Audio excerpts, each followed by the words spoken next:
The story of work and the man who mistook his job for his life review, pride in a job well done. Hunting is hard. You have to run fast, for miles, often in the heat of the day. You have to keep your eyes fixed firmly on your prey. You have to cooperate with your fellow hunters, because if you don't, you won't eat. The apprenticeship, says Jan Lucassen in The Story of Work, is long. With a hunting rifle, he says, quoting the influential archaeologist Louis Benford, you don't have to know so much. But most humans have had to. For 98% of human history, hunting and gathering has been our work. Work was never a picnic, and it isn't now. Writing this book certainly can't have been. Lucassen, a Dutch historian and author of a number of books on globalization and migration, has set himself a task that makes stalking mammoths look quite simple. He has set out to chronicle the history of human work, from our first strides as Homo sapiens 700,000 years ago to the rise of the robot now. The result is an encyclopedic survey that's also a whistle-stop tour of human history, and it is absolutely fascinating. It all seems to have started pretty well. We ran. We jumped. We chased. We ate. We shared our food nicely. We may even have shared the childcare. And then we started sowing crops. And then we started herding goats. Agriculture was born and, with it, greater gender and societal inequality. Better nourished mothers, Lucassen writes, had more babies and so spent more time in childcare. Some households had bigger yields, and these aggrandizers could take on non-agricultural crafts and sometimes even leadership roles. The seeds were sown for the stratified societies we live in now. It would be easy to see how a history of work spanning such a vast time frame could be full of vague extrapolations from archaeological studies, but it's the detail that makes this so gripping. In Uruk in Mesopotamia, now Iraq, in the 4th millennium BC, for example, there were leather workers, washermen, reed workers, barbers, weavers, builders, metal workers, potters, priests, musicians, and scribes. Scribes had their own vocational training. In these early cities, administrative centers took care of the workers and handled the redistribution of goods.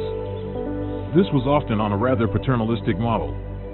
Ashurnasirpal II of Assyria invited 69,574 guests to a banquet that lasted 10 days. In Mesopotamia, by about 1000 BC, there were wage workers, self-employed people, subcontractors, and slaves. Combined with the reciprocal and tributary models of labor relations, tributary being based on obligation to the state with non-monetary reward, these are, he asserts, the 6 categories of labor relations.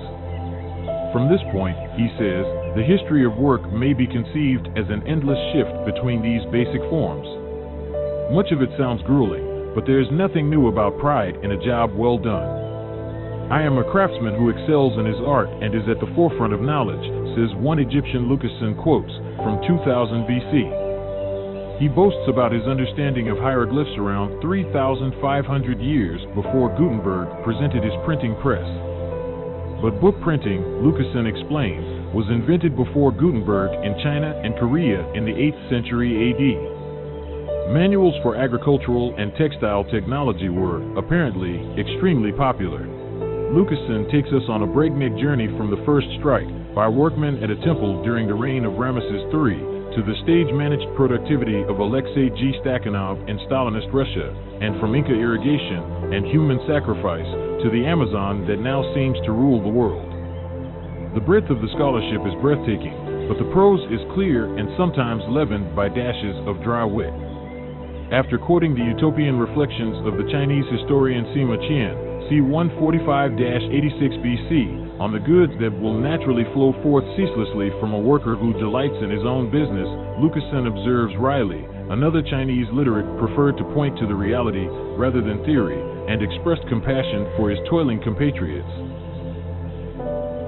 Lucassen's own compassion shines through this magisterial book for all those who have toiled and continue to toil in tough conditions and often with minimal reward.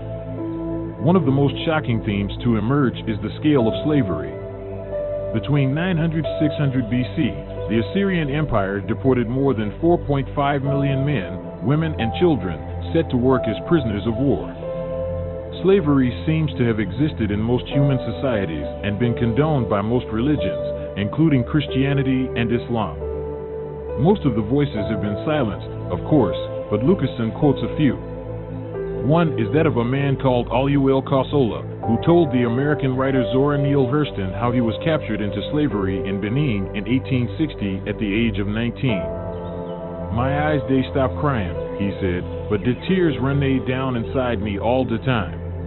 For most of us in the modern workplace, our tears are usually for reasons that are more banal. We don't like our boss. We didn't get a pay rise. Our performance review didn't go well. Or perhaps our boss reminds us of the father who thought we were never good enough. These relative luxuries are the focus of Naomi Shragi's book, The Man Who Mistook His Job for His Life. The workplace is a theater, she says, where everyone is acting out their own unique family drama while simultaneously attempting to cooperate and deliver results. For some of us, even the phrase "deliver results" is enough to send a shiver down the spine. This is a book geared firmly towards business and the office. Shragi is a psychotherapist and executive coach who helps businesses and people with work-related problems. She writes about the psychological aspects of work for the Financial Times. This is, in fact, a self-help book, complete with exercises and tips. I didn't do them, but then I don't have colleagues or a boss. This book reminded me why. Felicity is enraged when her boss promotes an underqualified but attractive colleague over her. William struggles with imposter syndrome and lives in fear of missing an email. Melissa is a neurotic overachiever who worked 18 hours a day until her hair fell out. Shragi tells their stories and those of other former clients, or composite clients, in order to make wider points about fear of rejection, narcissistic bosses, office envy, control freaks, bullies, and some of the other elements that make up the fabric of our daily lives.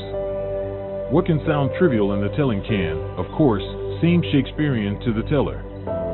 Shragi shows how change often begins with understanding. She is wise, experienced, and often gives good advice.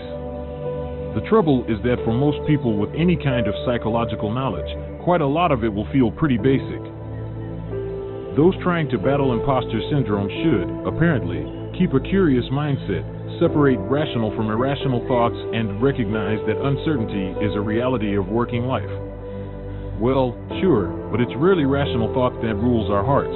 Much more compelling are the glimpses of Shragi's own life, dying on stage in her former career as a stand-up comedian, memories of her Hungarian father, who was liberated from Auschwitz, acquired a mobile home park in California, lost all the money he made, and spent his last years doing charity work dressed as Santa Claus. Shragi has clearly had a fascinating life, and I wanted to hear about more of it. She has certainly had a more interesting time than most of the clients she describes. The Man Who Mistook His Job for His Life could well help some people who are struggling at work. I hope it does. As Lucassen points out, most people on this planet spend more than half of their waking hours working. That's a big chunk of a life. I suppose we should just be grateful if we're paid for it.